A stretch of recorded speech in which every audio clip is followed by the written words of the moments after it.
Morning, fellow zombies. I'm not alive. I'm definitely not awake yet.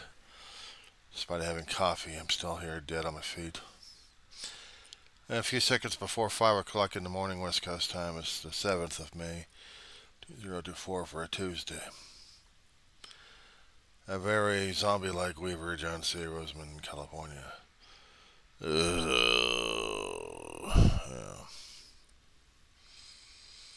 Found out about the space launch. Starliner. It wasn't Boeing that made the problem. It wasn't NASA that made the problem. It was an old reliable satellite that actually had a faulty valve leaking oxygen, liquid oxygen. Every time I keep seeing these launches concerning about ships going off the pad over at Vandenberg or even over at the Cape, they always have it steaming, or looks like it's steaming. Basically, what they're saying is the ships are filled with liquid oxygen, probably for fuel and catalyst. Um, the excess is usually bleeding off. You see the outgassing coming up. You see it leaking out from the ship. You think, oh my God, what's wrong with it? No, it's a normal function of the satellite ships. Atlas V is something that the United Launch Alliance has been maintaining for a couple of decades already. When they've been launching satellites, they don't they don't care about the oxygen valve or not. They're going to simply launch satellites up into space. And since there's no worry about human lives lost, they really weren't concerned about it. But this time, last night, a couple hours before liftoff, they scrubbed the launch out of safety of the human cargo. Two astronauts have already been through into space already. I'm not talking about the space shuttle program. I'm also talking about that they have to go through SpaceX or even through the Russians at the time, but they're experienced space travelers, so they're going back over to the International Space Station and stay there for about a week and then come back home. They're going to be testing out, excuse me, how the ship is functioning pre-launch, during launch, into flight, um, rendezvous, and then departure, and then reentry.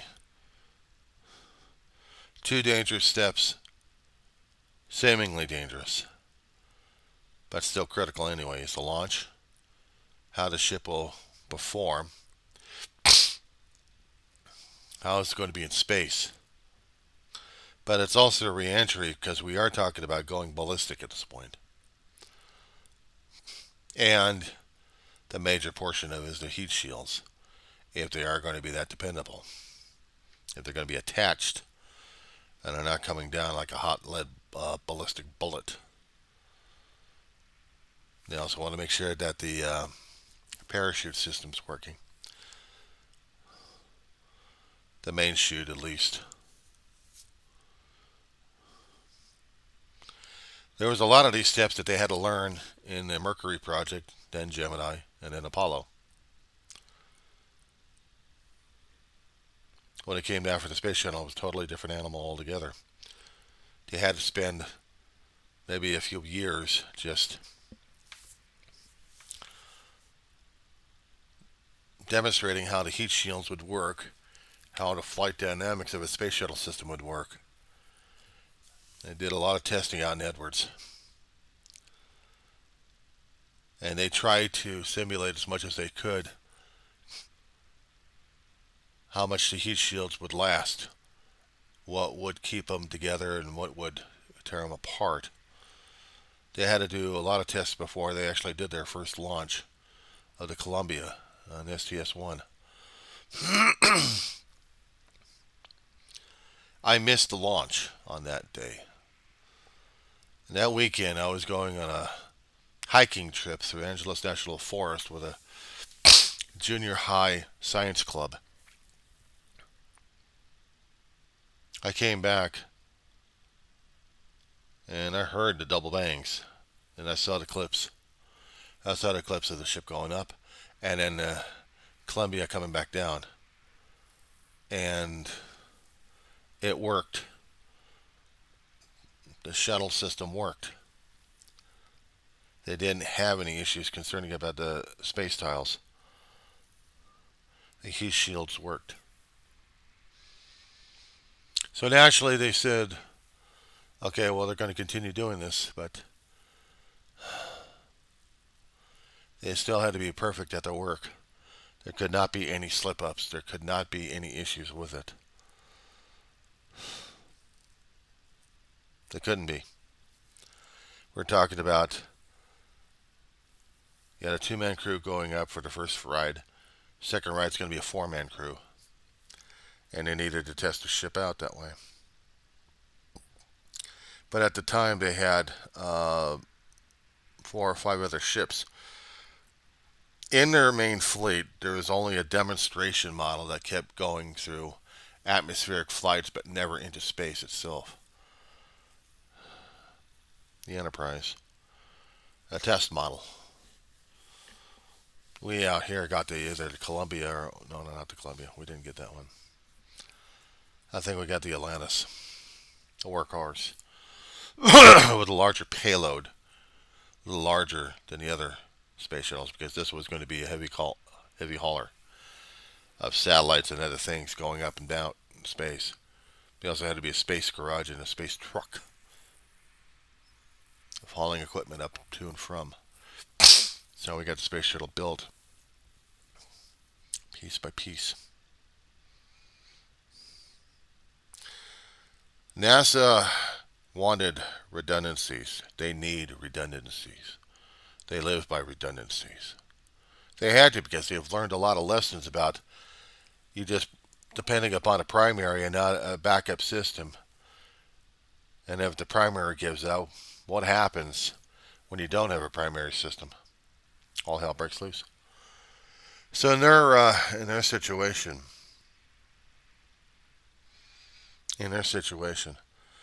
they had to have a backup plan how to get back to the International Space Station. They depended upon the Russians for a time after the Space Shuttle Transportation System. Just hang on. Mama! Come here. Come here, honey. Come here. You're crawling and screaming at me left and right. Come here. Come here, you crazy puppy. She's an old frustrated dog. Well, she's a good dog. Here she is. And just being frustrated this morning because I'm not back to bed yet. Believe me, I like to be going back to bed again and sleep. Not just yet. I need to get this off my chest. I'll go back to bed. We'll both go back to bed, Mama. Don't worry about it.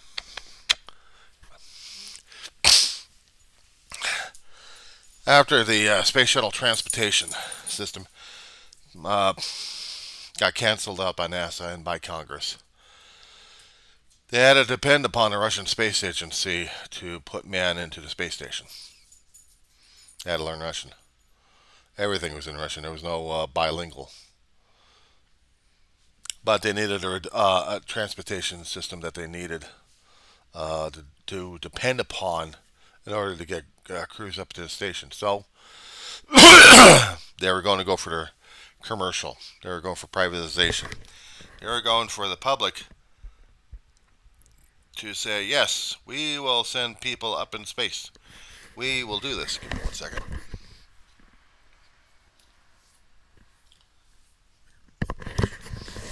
Anyway, get this down here. Better distracting. What was challenging at this point, it's about a decade or two, they depended upon the kindness of the private sector. We had several agencies out there, several companies out there vying for commercial space bringing people to from the space station, but also maybe a long-term goal, maybe long-term satellites or um, habitable habitats in space, working labs. They needed a private sector on that. They would have the cash flow. NASA depended upon taxpayer money, but when it was drying out, and so was public support, and not to mention the expenses to maintain their own space fleet.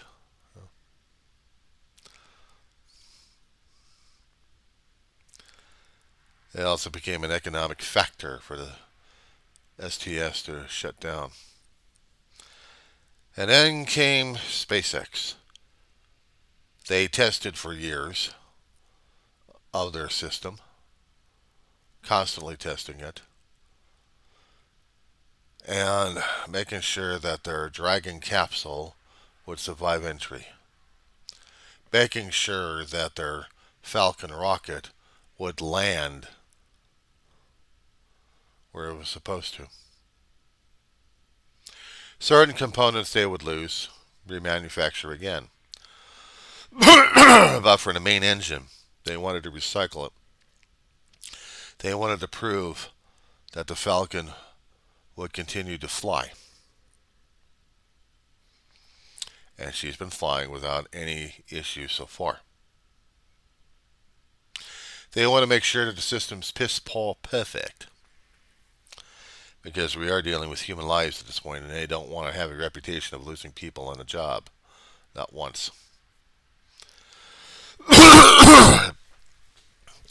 And since SpaceX had demonstrated with their own capsule going up in space and back, human crew going up and back, they made it possible for NASA to depend upon them as a primary source of transportation to get people to and from. But NASA, being redundant minded, after so many decades of learning that redundancy saves their ass more times than not, and they have to be more than piss poor perfect when it came down for human lives. They didn't want to do it all over again. I mean, they've lost test pilots before they got into a capsule or a shuttle system. They hated that. They hated losing lives. It was never a good thing. They have a history of being cautious and careful. So they have to have a backup plan. Boeing was one of them. Boeing was also creating another capsule to go up in space. Not pretty, not functional, not spectacular, just the name, Starliner. They were a romanticism, but still, they'll keep the name anyway. And they're pinning their hopes on a launch that went off. Oh, that would go off pretty well. They had tested out the capsule. They had to make sure that the reentry worked. NASA is still doing contracting with other people to make sure that they got a long-term spacecraft ready to rock and roll to go to the moon and then go to Mars.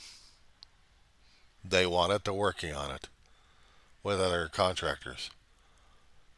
But this would be a private company sending up to NASA astronauts up there. They would be depending upon a contractor who is basically a 99.9% launch. With that oxygen valve leaking, to me that dropped the percentage right there. Small percentage, but still.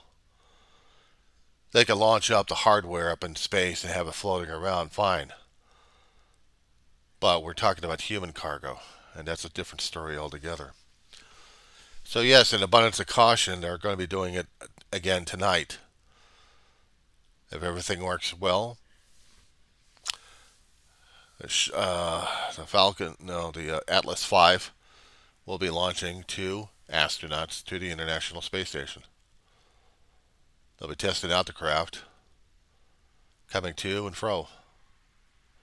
They'll be spending some time up in the International Space Station for a short vacation, but they'll be coming back doing the real work to prove that the NASA vehicle can and is certifiable for spaceflight.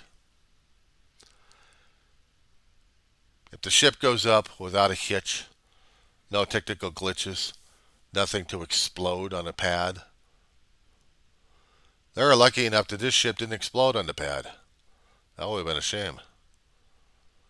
But they knew that because of the history that they had with the Atlas V rocket, there wouldn't be that much of an issue with it. So we're looking to see if it'll do the passengers. They'll still depend upon the SpaceX rocket for crew replacement and also for supplies. They've got a Dragon capsule for both supply and another Dragon capsule for human cargo. But NASA is still trying to think about safety more and more. They don't want any issues. We're dealing with the hazards of space travel here. We have lived through a time where space was romanticized.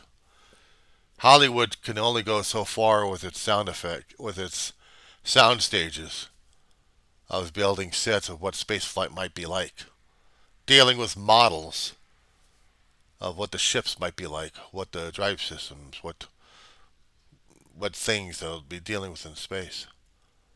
It's not until they started experimenting with throwing up um, real pieces of metal and equipment up in space to analyze it. Even high flying, high altitude jets, depending upon an oxygen system, of sucking out as much oxygen molecules to shove into their thrust engines to make sure that they still have enough power to continue to flight to the highest level that the planes can actually survive and sustain in.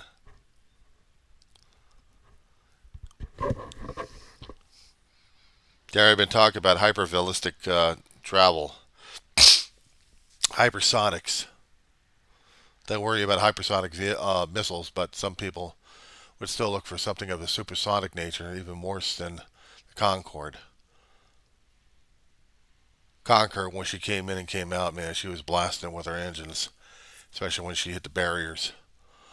Not to mention the sound of the engine would drown out everybody. Once you're up in the air, you wouldn't even hear it as much when they hit uh, when they hit the sound barrier. They wouldn't feel it because they'd already pierced it. Aerodynamics on the SST. Yeah, she was a beautiful looking ship. Very ballistic. But now we've got other ships being tested out here in the Antelope Valley, especially out in Edwards. Whether or not we've got planes or vehicles of sorts, even unmanned, can actually travel faster without having that much of a wake or effects, because we hear it from time to time out here. From the roughshod to almost a quiet, what the hell was that? Was that Edwards or something else? Aerospace. I grew up in the science fiction realm. I grew up in the area where we would watch the movie of Airport 79 and see an airplane tear itself apart through space, actually through air. Hollywood would make it look so damn glamorous for an airplane disaster movie. Yeah, maybe.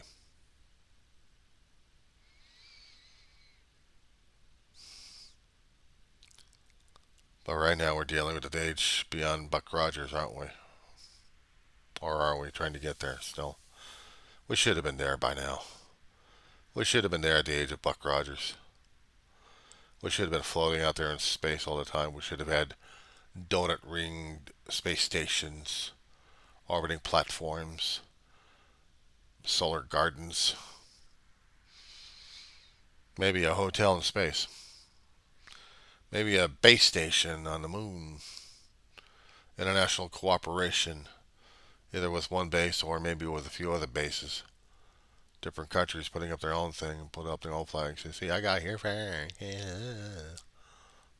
Yeah, well, we landed on the moon first. Yeah, but we got the first Hyatt and Marriott here. So we'll go over to Mars and do the same shit over to them in about 100 years.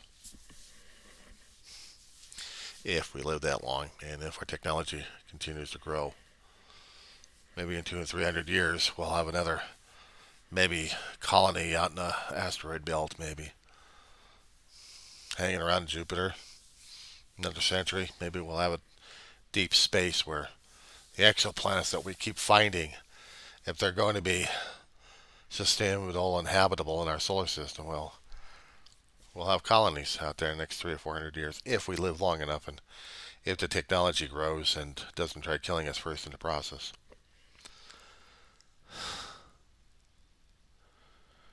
All this is science fiction. Science fact right now is we got an aging space station that still needs tender loving care. We got a Chinese space station that looks like it's trying to be the Hyatt or the Marriott class.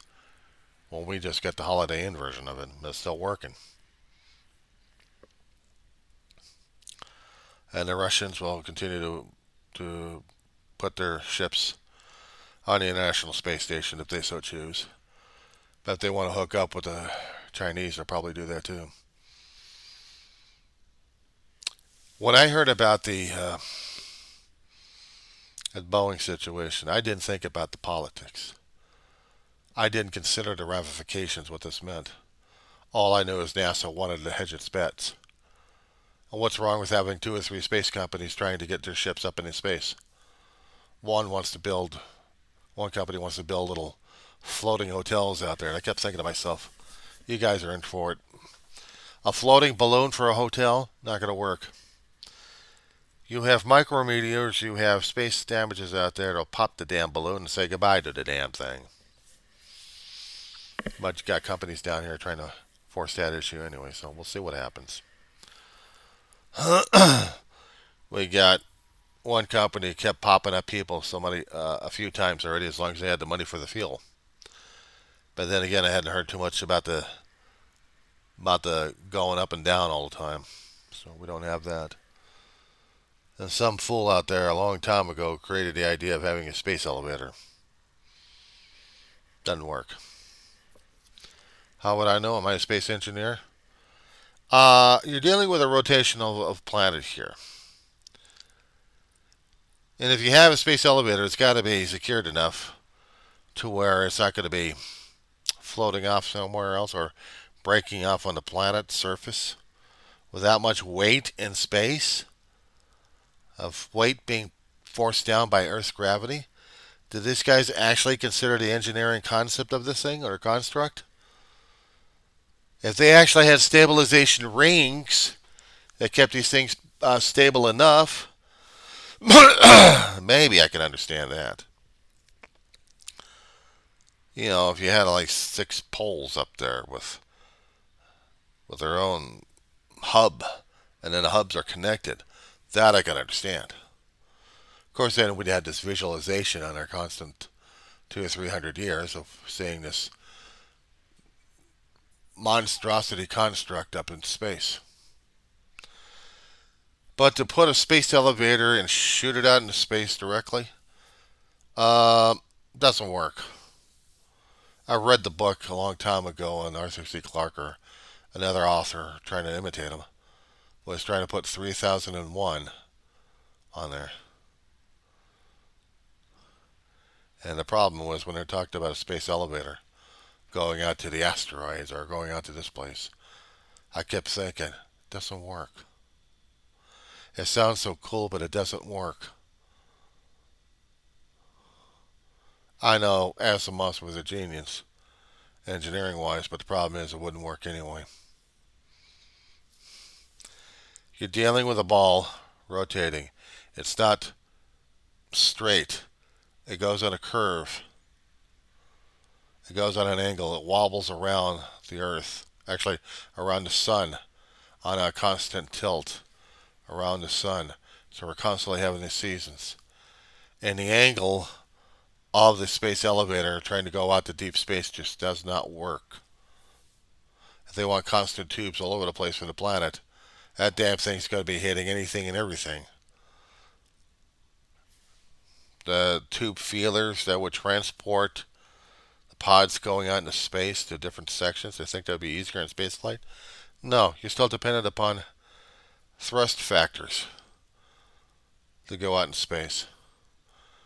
You're dependent upon propellant. You're dependent upon the energy source necessary to propel yourself.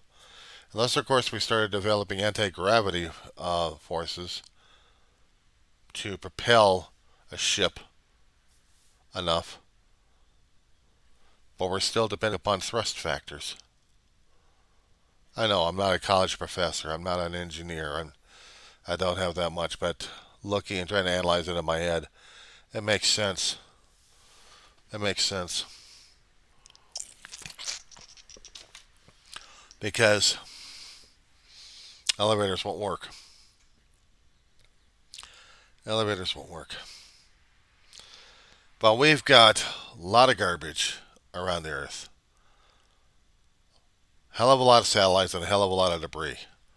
And we're going to be bringing in low Earth orbit of habitat stations. They're going to have a thick enough shell to deal with all the stuff that we've got floating around over there. But not to mention, it's not our own junk that we're putting up there. Space has its own junk. Flying micrometeors. Particles from the comets that have passed by throughout the millenniums. Left their own little dirt trail that our planet keeps going through. We look down here on the Earth and we see all these streaks and we're going, up there in space it's deadly enough. Up there it's deadly enough. We're dealing with something going completely hyperballistic. Say, for example, this piece of paper is a shuttle of a spaceship or a space station. This is particles. Traveling at paces they can't even detect. Look what we got. That's what you have to worry for. That's what you have to worry for. That's what you have to be concerned about.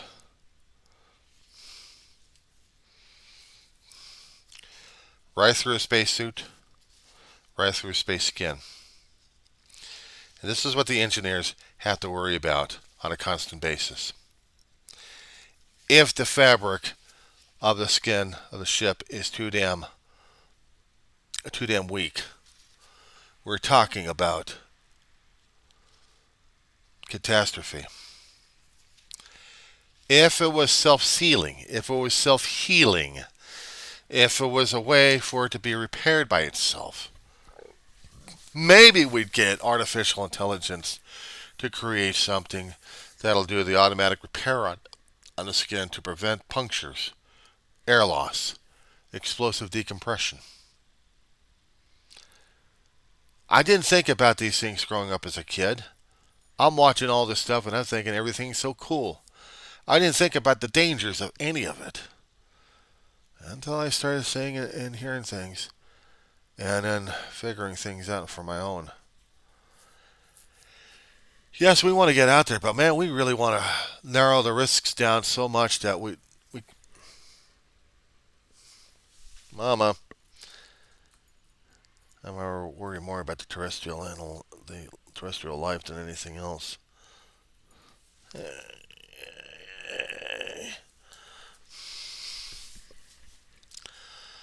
I'm worrying more about how we're trying to deal with life on life's terms.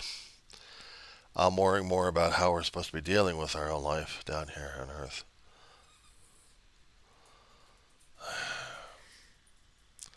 I'm dealing with a dog that wants my attention more than I can do on this presentation here. So if you don't mind, terrestrial concerns have to come as a priority.